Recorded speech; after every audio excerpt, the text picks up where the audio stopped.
Hello everyone, and welcome to a dramatic reading of Lullaby in the Hall, a creepypasta by Candle in the Wind. A great master of prepositions.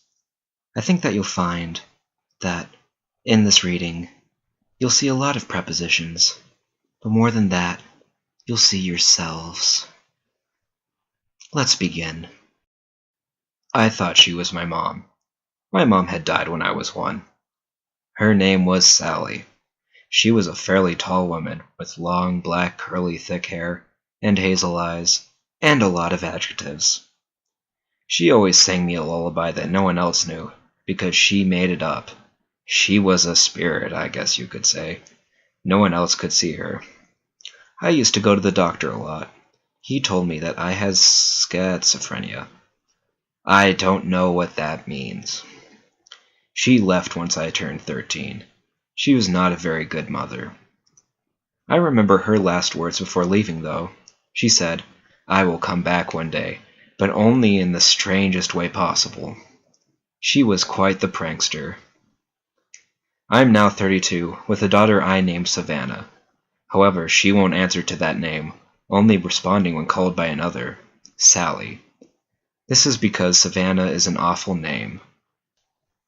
She is 13, but hates technology, inoculations, and spoons. She always carries a baby doll with her she named Catherine. I find this weird, considering my name's Catherine, and she doesn't know my real name. She thinks it is Katie. I hold a lot of secrets, but only arbitrary ones. She is fairly tall. She also has a lot of adjectives. This will be important later on. She has long, thick, curly black hair and hazel eyes. One day, I went by her bedroom and heard a familiar tune being sung. Sprites in the spring, fairies in the summer, while dancing along to the beat of the drummer. She was a freestyle artist in her spare time. But that's when I remembered Sally, the woman I thought was my mother. That was her lullaby, and I had never told anyone about it, because they always told me to shut up. My daughter looked just like a teenage version of her. Don't forget the baby doll that had my name. I spent a lot of time with that foreshadowing.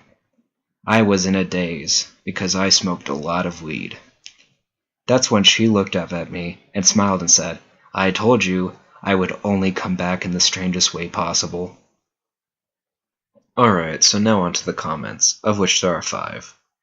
The first one is by Megan.Smith.1694059, who is clearly a computer. She was a fairly tall woman with long, black, curly, thick hair and hazel eyes. The doll has black eyes and blonde hair. Aside from that, 8.2 out of 10, which is a hint to RoboCop there. It's more properly stated as 41 out of 50. Don't put anyway, I'm sorry, Megan.Smith.1694059, but you're wrong. And I think that Mitike and Oni-chan 810 would support me on this, that the story clearly states that the doll is of Catherine, who is never described in the story. But what we can inference is that she has black eyes and blonde hair, as humans often do. I Am Karma says, "Pretty good story, in my opinion." And Barbosa and Azul says, "Nice." Now, on to the evaluation. Unfortunately, I'm going to have to give this story the low score of 3 out of 10, for 2 main reasons. First of all, the website is called CreepyPasta.wikia.com, and clearly this is not a creepypasta. It has ascended that.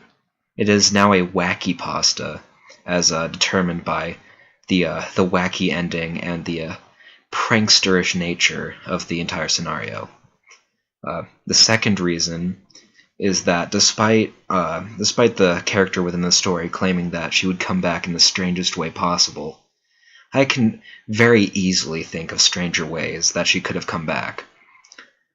Perhaps that is a part of the narrator's lack of reliability, which is very artistic, but I'm still going to have to dock points for that, because I was hoping that she would come back as a colorful velociraptor, and I am extremely disappointed.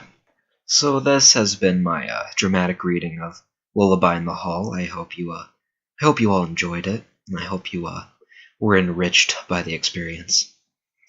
Until next time.